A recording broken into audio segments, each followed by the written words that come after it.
klasifikasi umat Islam. InsyaAllah pada hari ini saya akan kongsikan tentang cara orang Barat membahagikan Islam.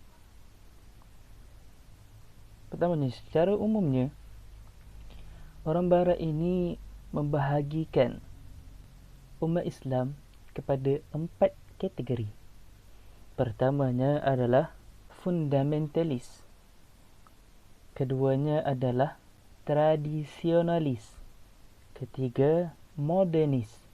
Dan akhirnya, sekular. Okey, kita pergi yang pertama iaitu fundamentalis. Fundamentalis ini adalah perkara asas. Fundamental. Golongan Barat mengatakan orang yang kembali kepada perkara asas ini adalah sangat-sangat bermasalah. Mereka mengaitkan dengan sejarah Barat. Secara Barat, siapa yang berpegang dengan agama sangat bermasalah. Bagi persepsi Barat, perkataan ini sangat buruk kerana disebabkan fundamental inilah Barat mengalami zaman kegelapan. Namun bagi umat Islam, kita kena kembali kepada ajaran agama, basic agama, iaitu rukun Islam dan rukun iman. Kerana itu merupakan basic dalam agama. Yang keduanya adalah tradisionalis. Apa yang dimaksudkan dengan tradisionalis? Tradisionalis ini merupakan kumpulan yang menumpukan kepada aspek keilmuan dan kerohanian. Sebagai contoh, bertalaki, kitab, mengaji, berzikir. Walaupun ada yang terlibat dengan politik, tetapi pemikiran mereka lebih tertumpu kepada aspek kerohanian dan keilmuan, seperti tabligh, arkam, sufi dan sebagainya. Mereka juga adalah ulama yang lebih cenderung membahaskan berkaitan dengan ilmu berbanding politik.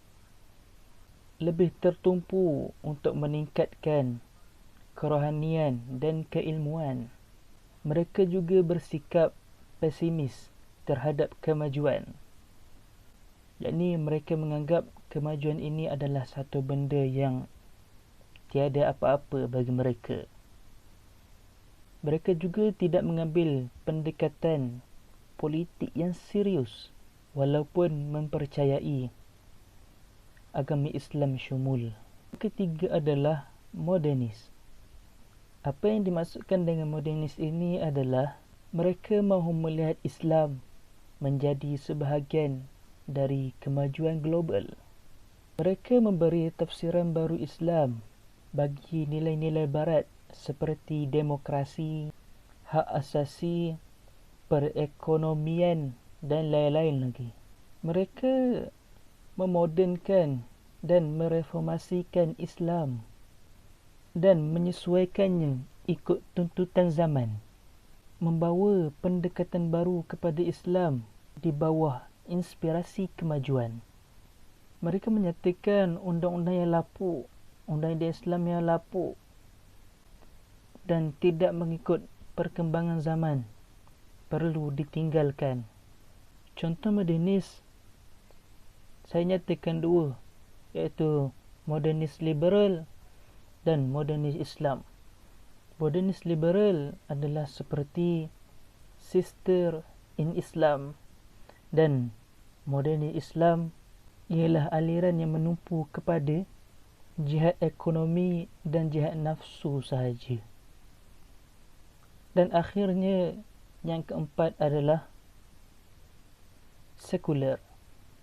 Apa yang dimaksudkan dengan sekular ini adalah mereka tidak kisah tentang agama.